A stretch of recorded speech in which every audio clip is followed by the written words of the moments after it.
When I gave up the rented allotment garden and moved all of my gardening efforts here at home, I brought a few plants along with me. Not many, but a few. And one that I did bring along is thornless blackberries. Now, back at the allotment, I had loads of them growing along a trellis at the bottom of my plot. And thornless blackberries obviously don't have thorns, and the fruit is huge. And I wanted to replicate that same trellis here at home. And so I took 3 of those plants, bare root, cut them down, and then I planted them here along the side of our driveway last year. And now it's time to put them on a trellis, get them wired up, and get them into production. So we're going to tackle that today, as well as harvest some winter veg, late winter veg, look at a bed that I'm going to be creating a planting plan for that you can follow along with. And we've got a few other things up our sleeve, so let's dig in.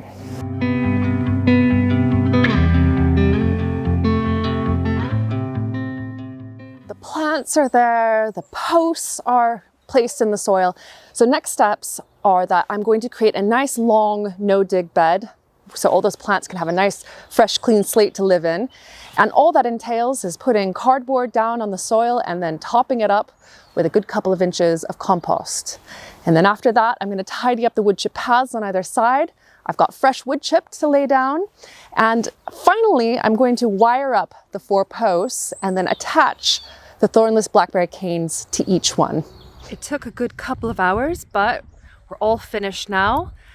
The line is attached. You can't see it from this side because I've put the eyelet screws all on the back side here. So there are 3 of them on each post. That's about 10 centimeters from the top, 50 and 90. And these are stainless steel eyelet screws and galvanized wire. So they're not going to rust over time. There's 10 feet between each of the posts. There's my shadow. Hello. And the thornless blackberry plants are kind of situated in the middle, in between these posts. And I've gone ahead and tied the canes that have remained after winter onto these wires. It's just a figure of 8 loop with some normal garden twine, and they're ready to go. So this year, I don't expect very many berries, if any, but what I do expect are plenty of new canes, and as they emerge, I will be tying them onto this middle wire and the top wire, and then next year we'll have a pretty big harvest, I would say.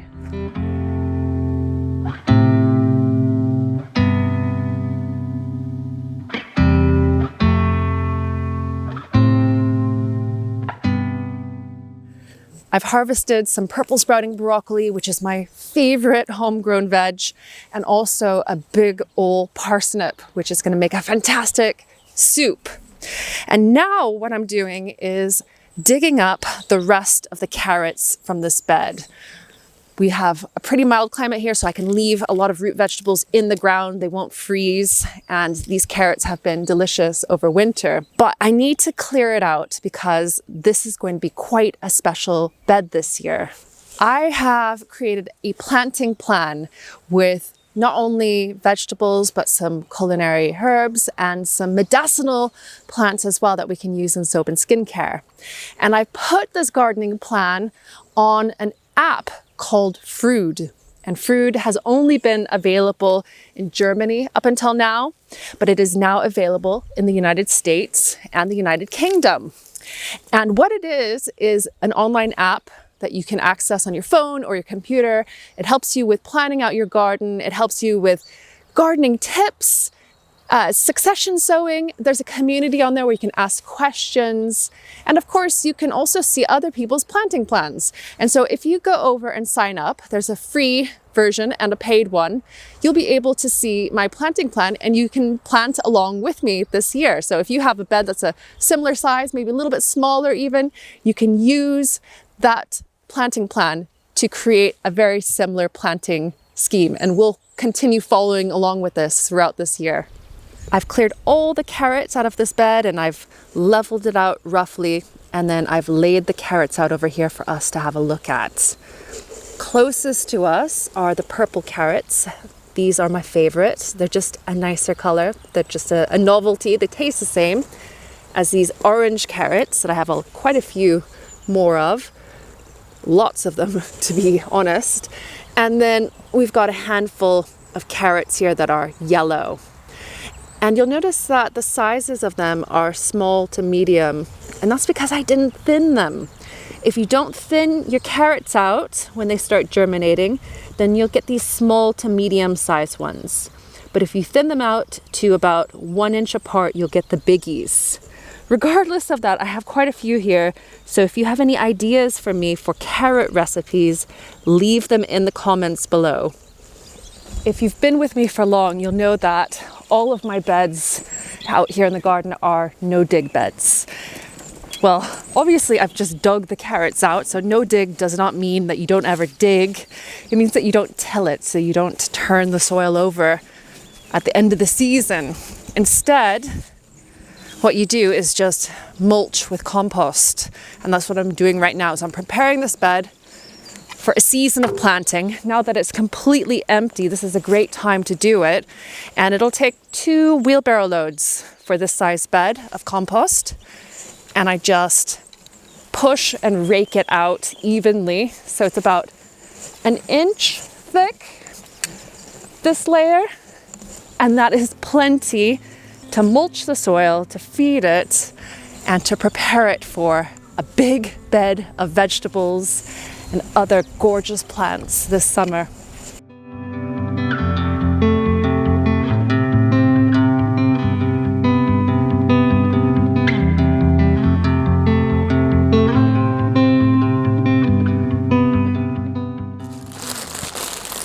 It's still a little bit too early to be planting potatoes outside. That's more for end of next month. But here inside the polycrob, it's getting a bit warmer, and at night it's not dropping below 5 Celsius. And in fact, most nights it's usually about 7. So I've moved the seedlings out that I started in last time's video. And I've also decided I'm going to plant some potatoes and keep them in containers here in the polycrob for now. And this is our favorite type of potato. It's called Annabelle. I cannot find seed potatoes for it here, but you can buy it in the supermarket. And for the last 2 years, I've been just using supermarket potatoes to grow crops. And you can see these ones have been in the cupboard a little bit too long. They're already starting to sprout, and that's fine. I'm gonna plant them up today. They're gonna live in here undercover, and then when it's a little bit warmer, I'm gonna put them outside and let them carry on. And this way, we're able to have our own tasty Annabelle potatoes. What I have are 6 Annabelle potatoes, and I'm going to plant them up individually in these containers. They're good size containers, and because Annabelle potatoes, and I think all other first and second earlies that I'm aware of, are determinate, that makes them ideal for putting in containers and small spaces. I'm going to be planting them in pure compost. This is the same stuff that we used outside to mulch the bed. It's composted horse manure and wood chip. And the reason that I'm keeping these inside is that you can see that the tips are starting to form leaves. And I'm planting these so that those are sticking up from the surface. Those leaves are very delicate when it comes to frost and cold weather, and they can be damaged, and the entire plant can be damaged if it gets touched by frost. If you look closely at the tops of these containers, you can see that some of them have a bit of the stem popping out and some don't. And why have I done that? I've done that because I've planted these so that the potatoes are towards the middle of the container. And if they didn't have long stems, I just completely buried them. They'll grow right through the compost. And if they did have stems that stuck up, that's why they're sticking up, because they were quite long to begin with. And the reason goes back to these being determinate potatoes. They're going to form all of their potatoes right there in the middle. I want to make sure that they've got some space down below, some space above, and they will more than happily send up more shoots as they need them. Now, as these grow, it could be that some potatoes start appearing. It's probably not likely with these, but if that does happen, you can cover it up with some kind of mulch on the top, just to stop those potatoes from turning green. Aside from the potatoes in the polycrop, there are a few other things popping up. All of the greens that are here in the middle bed, I planted last autumn. They've kind of just hung around, not done much over the winter. It's the same story every year. And then once warmer temperatures come back, they come back to life. And then I get an early crop of salad greens. And then there are some brassicas in here as well. Some calabrese, broccoli, and some cauliflower. These at the end, these are turnips, but I don't have high hopes for them. They're starting to go to flower, which is fine. I'll pick those off and that will make a nice green. I've started tidying up the birdies' beds, but they are pretty empty for the most part. There's the last of the perpetual spinach. The watercress has done pretty okay over the winter. There's chard over here as well. It's pretty hardy, and more watercress at the very back. And then one thing I want to point out is that last year I put cardboard down and mulched it with wood chip all around here. And you can see there's tons of grass coming up through it. And I didn't actually have enough wood chip to do this back area here as well. So the next time that you see this area in the next monthly garden video, this is going to be completely remulched and it's going to look so much tidier. It's still very early on in the season, not even spring, but it does feel like it. The sunshine is back, definitely feeling a lot more enthusiastic about working outside. And there are plenty of beds to mulch. Over the past few weeks, I've been busy clearing out these beds, weeding. We've been putting down new wood chip in areas. And the next step is to mulch all of these beds with more compost. And you can obviously see the one we did earlier. The one down below, it needs a new layer, and you can see the color difference there. Almost everything in the garden right now that's green is an overwintered vegetable of some sort. Here we've got shallots on the left, and then autumn onion sets up above. There's some kale. And here, this big bushy thing, this is flat leaf parsley, and it does so well here. Now, in its second year, it does shoot up and flower, go to seed, and then eventually die. But you started off from seed in spring, you'll have so much of this leafy green to use in cooking, and then it survives all winter long here. A lot of plants are still dormant or just starting to wake up right now.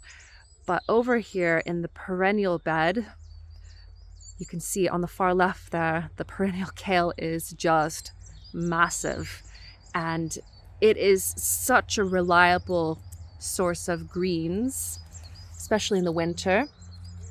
You pick these younger leaves here at the top and even smaller ones, not so much the larger ones underneath though, because they're a bit tough. But this is a quite mild kale variety. It's called Taunton Dean. And also beside it is another perennial that is quite interesting. This is a type of perennial leek, so in the allium family, and they come up twice a year, and you just cut them close to the soil, the entire thing. You don't uproot the roots because they'll grow back later on in the year and in the years to follow.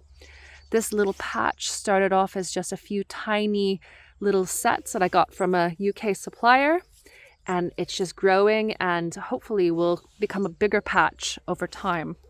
Last year, this bank was an absolute riot of color. It was packed full of wildflowers, and I used two different mixes.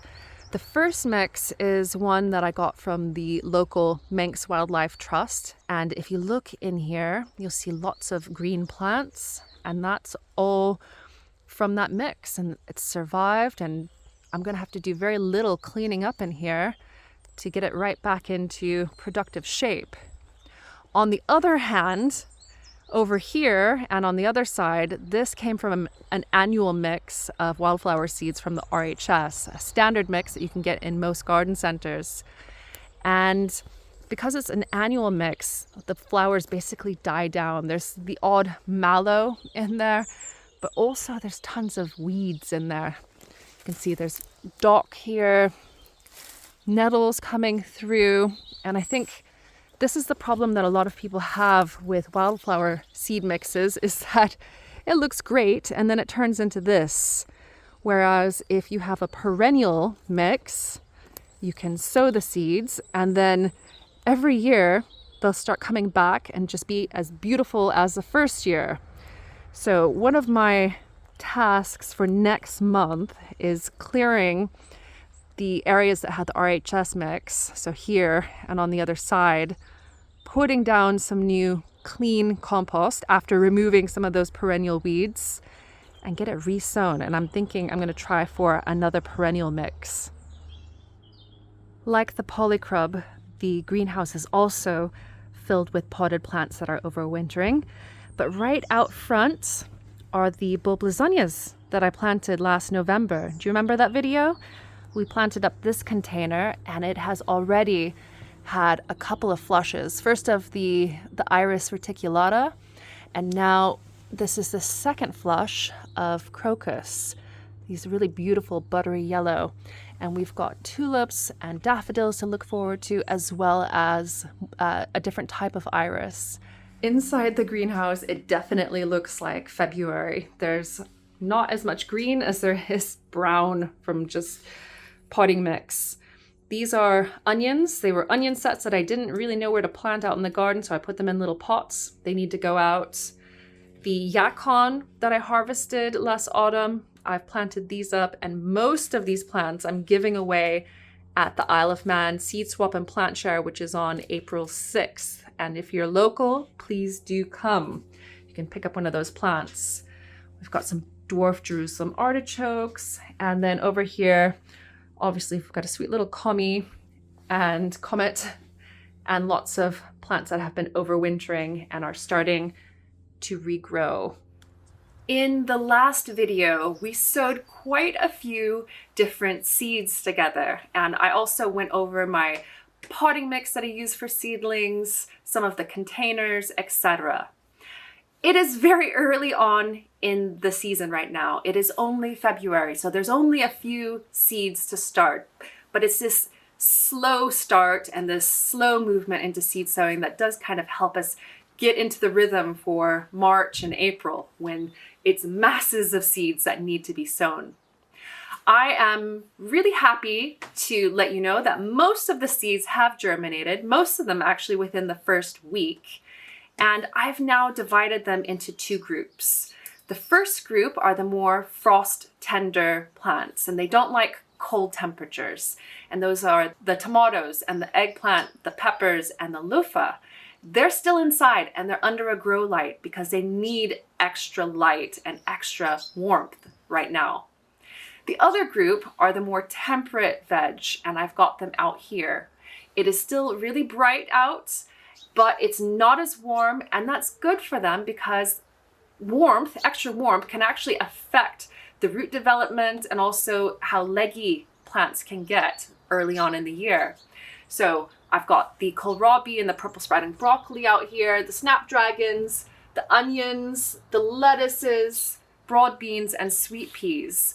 And this is where they'll live until I harden them off and then plant them out in the garden. I've also taken the opportunity to sow a couple more trays of seeds. And down here I've got some spinach, and this is in a rubber type of seed tray. I've not used it before, but supposedly they are quite eco-friendly because they're indestructible. And then over here I've got a crimson flowered broad bean, and I'd nearly forgotten about it, and I found the seeds, thankfully. I saw some last year at a garden show and I had to have it. So I've sown those up as well. If you have any questions about anything in this video, or you've got any spring sowing questions, leave me a comment down below. And also, don't forget to get the app, the Frood app, and find me on there, find all the different tools that are in the app, because it is such a brilliant way to keep track of your garden, to plan, to get tips about succession sowing, etc. And again, there's a free version and there's a paid, and I'll leave a link down in the video description. Thank you so much for watching, and I'll see you in a couple of weeks here on Lovely Greens. Bye for now.